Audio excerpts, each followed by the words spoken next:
The issues that are affecting our country are issues which, if they are not fixed,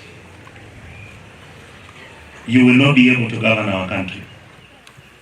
So our young men are asking you very simple things, Your Excellency. You don't have to worry so much. Number one, remove the military from the streets of Nairobi. Those kids have no guns. They have nothing. They have their phones. So you also look for your kids who can have their phones. They challenge those ones.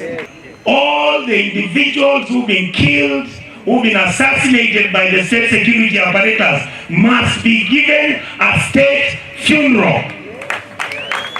And we want the national flag to fly at half-mast. And any of your police officers, with this impunity they have, some of us don't fear. We are beyond fear now. Some of them we are going to start talking about ICC and The Hague. Mr. President, you think we are warning you again? The way I warned you last year. Stop playing with these children. Tell your friends to stop stealing state resources. Tell your government ministers to use only one vehicle to work. Tell your ministers to stop employing their relatives, cousins and uncles and leaving the rest of the Kenyans in the streets. Then you are telling them go out and do content creation and put it on TikTok.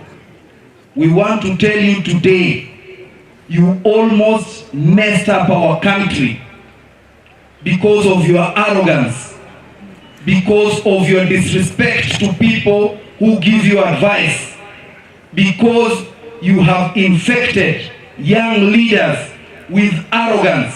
You have infected people around you na kiburi na majivuno, to the extent young people of this country almost burned down this country on Tuesday.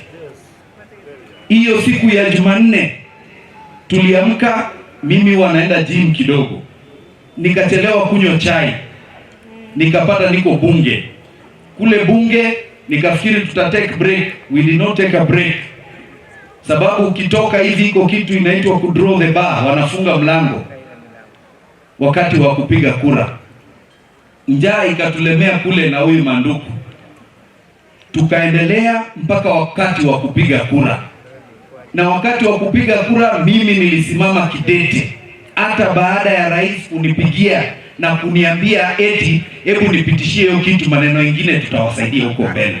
Mimi nilimwambia no, na nikaingia huko nikapiga no na nikachunga kura za no.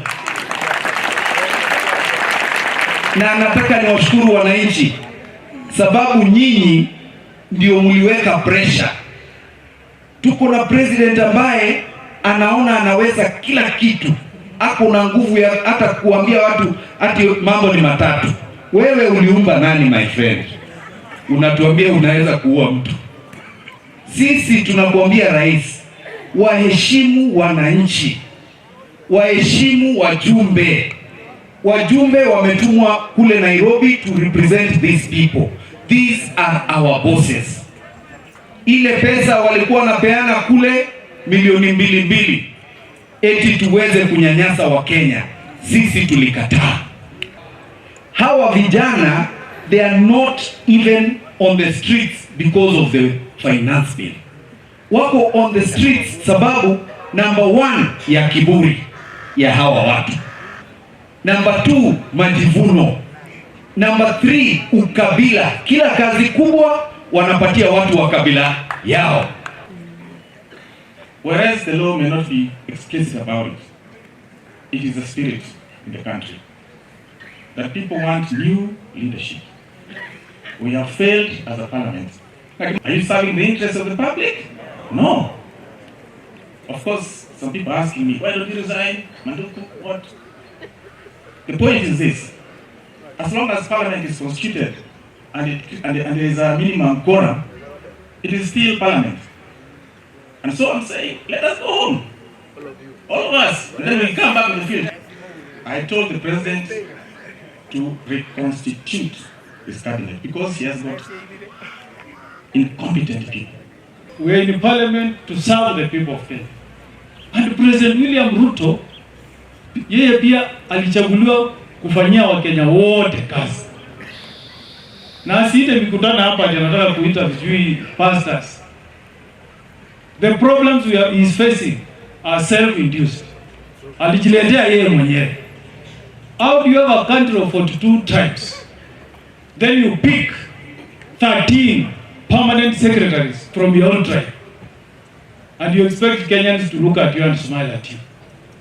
How do you pick another 13 from your deputy president? So you take 50%, and these other Kenyans are paying taxes. People will question, how do you become a president? Unachukua pesa mingi 800 million to renovate your house na marais wengi wamekaa. You are causing problems for yourself. Uko na katiba. You want to pick all your friends to give them positions of speakers. And it is not in the constitution. So let him have self-introspection. Ajiangalie kwa mira, you will see where the rain started beating him. And he corrects those mistakes. Na heshimu katiba ya Kenya. Period. Asicheza na hii Gen Z generation. These guys are aware. Wako na internet, wanasoma kila kitu, they know everything.